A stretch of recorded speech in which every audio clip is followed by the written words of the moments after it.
तरक्की आएगी, दोबारा जो जो इलाके जो डिस्ट्रॉय हुए हैं उनको वहाँ पे डेवलपमेंट होगी। सो अवामी सतह पे तो लोग इन दहशतगर्दों को डिस्करेज कर रहे हैं और इनका हकीकी चेहरा भी सामने आ गया है। इनके पास कोई रोड मैप नहीं है, ना ये कोई इनकी कोई जो जिसे कहते हैं ना लेजिटिमेसी है।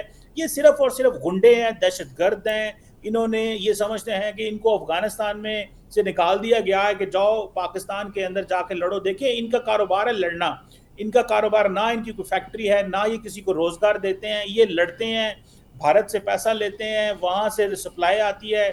अजीत डोवल साहब की ये सारे प्रोजेक्ट हैं, वो बीएलए हो या टीटीपी हो। तो मैं समझता हूँ कि यहाँ पे सोसाइटी को सामने आना चाहिए और पूरी ताकत के साथ। लेकिन देखें कमर लेकिन साहब अब ये अब हमारे मुआशरे में ना, कराची में भी एक रॉ का नेटवर्क पकड़ा गया है, और बिल्कुल कराची में भी रॉ पकड़ी गई है। ये तो हमें पूरे पाकिस्तान में अगर आप कहें कि अजीत डोवल का नेटवर्क है, वो तो कराची में भी नजर आ रहा है। और इनकी जड़ें पाकिस्तान में जिस हद तक मजबूत हो चुकी हैं, इतना आसानी से हम ये नहीं कह सकते कि इनसे जान छुड़ाना बड़ा बड़ा आसान हो चुका है। हमारी सिक्योरिटी फोर्सेस हम मुसलसल देख रहे हैं पूरे मुल्क में जिस तरह से ऑपरेशंस कर रहे हैं, और ये दहशतगर्द मुसलसल हम देख रहे हैं कि वो भी अपने टारगेट्स अचीव कर रहे हैं।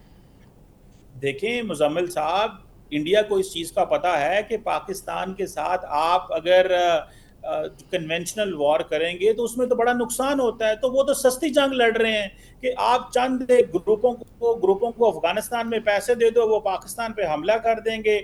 आप जो है कुछ लोगों को पिक करें, कहीं से अरब वर्ल्ड से किसी बंदे को पिक किया, उसको कहा जाओ पाकिस्तान में नेटवर्क हायर करो, तुम्हें इतने $1000 मिलेगा, जो अफरा तफरी फैलाओ वहां पे। तो मैं समझता हूँ कि ये आपको पता है कनाडा में पकड़े गए थे, अमेरिका में भी पकड़े गए थे, वहां पे इनके खिलाफ केसेस चल रहे हैं, पाकिस्तान में भी पकड़े गए हैं।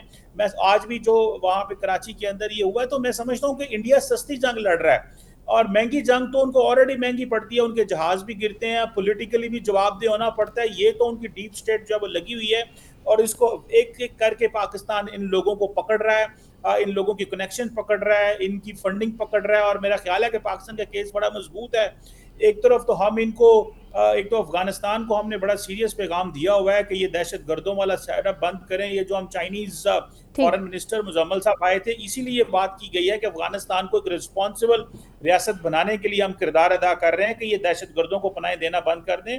और इंडिया को हम एफएटीएफ में लेके जाना चाहिए। इंडिया के जो चार्ज डी अफेयर है उनको बुलाना चाहिए कि ये जो कनेक्शंस हैं, ये जो स्टैब्लिश हो रहे हैं, ये बैन अवी फोरम पे दिखाना चाहिए। अभी सितंबर में यूएन आ रहा है, यूएन जनरल असेंबली, तो हमारे पास बड़ा अच्छा मौका है इस मसले को इंटरनेशनलाइज करने का। और और बिल्कुल ऑलरेडी बिल्कुल अमेरिका के अंदर इन्वायरमेंट मौजूद है।